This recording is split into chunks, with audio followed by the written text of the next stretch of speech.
Before sunrise, before the city fully wakes, there are moments that history never records. A child walking alone, a weight too heavy for small hands, a decision made not from rebellion, but from love.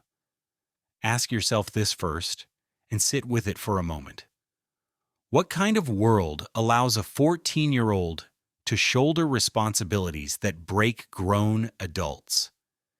If you think you have heard stories about courage before, prepare to meet a different definition of it. The courtroom in Providence feels colder than usual that morning, not only from the February air leaking through old windows, but from the quiet tension that hangs over the benches. People sit bundled in coats, eyes half alert, minds already drifting toward work, school, errands. Another ordinary municipal court session, another forgettable Tuesday. At precisely 8:47 a.m., the docket lies neatly arranged in front of Judge Frank Caprio. Parking violations, a barking dog complaint, a minor dispute about signage, the familiar rhythm of small consequences and smaller arguments. He sips his coffee, adjusts his glasses, and prepares to move efficiently through the list. Nothing about the morning suggests that it will leave scars on everyone present. Then a name is called. A case involving bicycle violations, improper lighting, trespassing on city property. The age of the defendant causes a few murmurs. 14 years old. Heads turn. People search instinctively for a parent, a guardian, an adult who should be standing beside a child. The side door opens. She enters alone. She is slight, wearing a hoodie that looks borrowed from someone bigger, jeans worn thin at the knee, shoes that have already lived too long. Her backpack hangs heavy on one shoulder, but that is not what draws the air out of the room. What she carries in her arms silences every whisper. A firefighter helmet, blackened, dented, scarred by heat and smoke. The number 47 faint beneath the marks of fire. She holds it against her chest, not loosely, not casually, but as if letting go would cause something inside her to fall apart. She walks forward with steady steps, not fast, not hesitant, determined in the way only someone with no other option can be. She places the helmet gently on the podium, like an offering, like a memory made solid, and waits. The judge looks up again, this time fully. He searches the room. No one stands. No one moves. He asks carefully whether there is an adult present. Her answer does not shake. It does not waver. It simply exists. There is no one. The silence stretches. It presses against the walls. Even the old heating system seems to pause. She explains that her mother is working. 2 jobs. That she did not tell her about the court date. That she came alone on purpose. She speaks with a calm that does not belong to childhood. Each sentence lands with the quiet certainty of someone who has practiced carrying bad news without letting it spill. The fines are discussed. $175. She has 34. Pause here. Ask yourself something uncomfortable. How many adults could handle that conversation with the composure she shows? When asked why she was riding a bicycle before dawn, her answer opens the door to a life most people never see. Newspaper delivery. A route that begins while the city sleeps. A race against time so she can return home, wake her younger brother, make breakfast, pack a lunch, and send him safely to school before catching her own bus. Her brother is 8. Her mother leaves before sunrise and returns near midnight.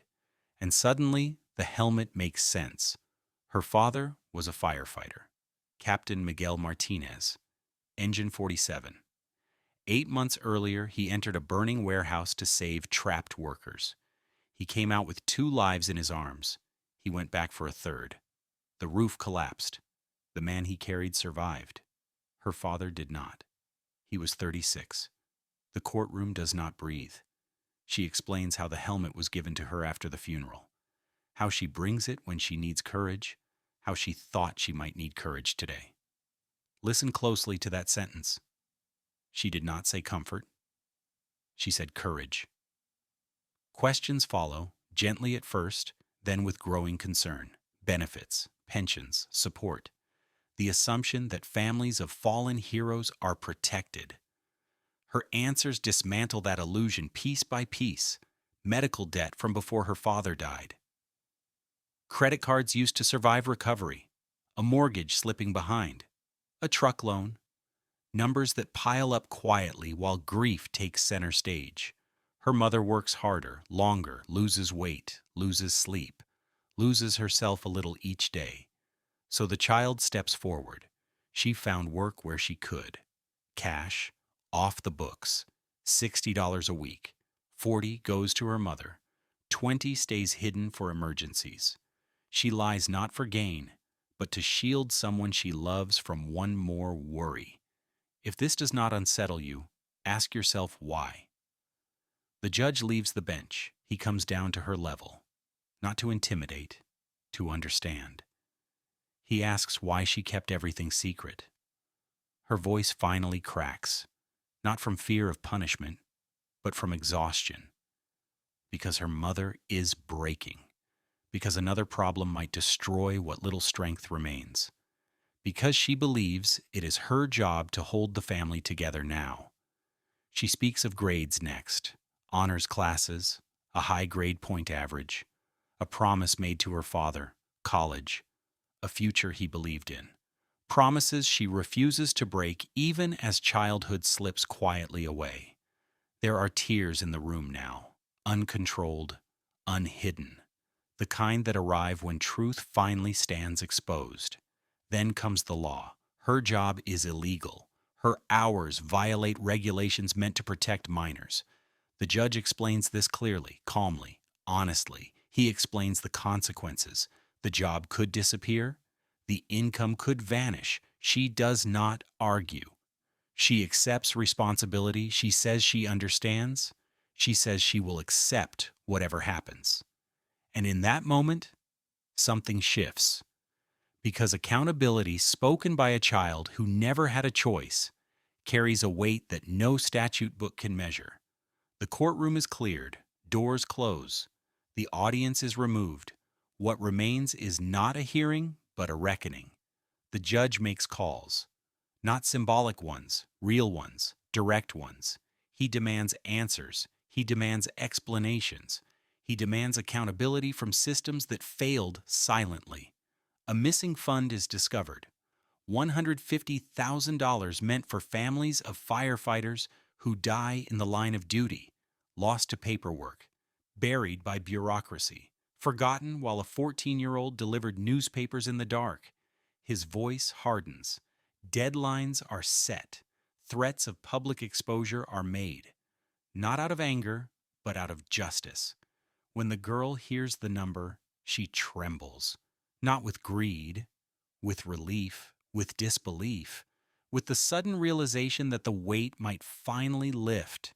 More resources surface, scholarships, counseling, mortgage assistance, support networks that existed all along, just out of reach. The judge explains something gently now. Strength is admirable. Courage is necessary. But children are not meant to save families alone.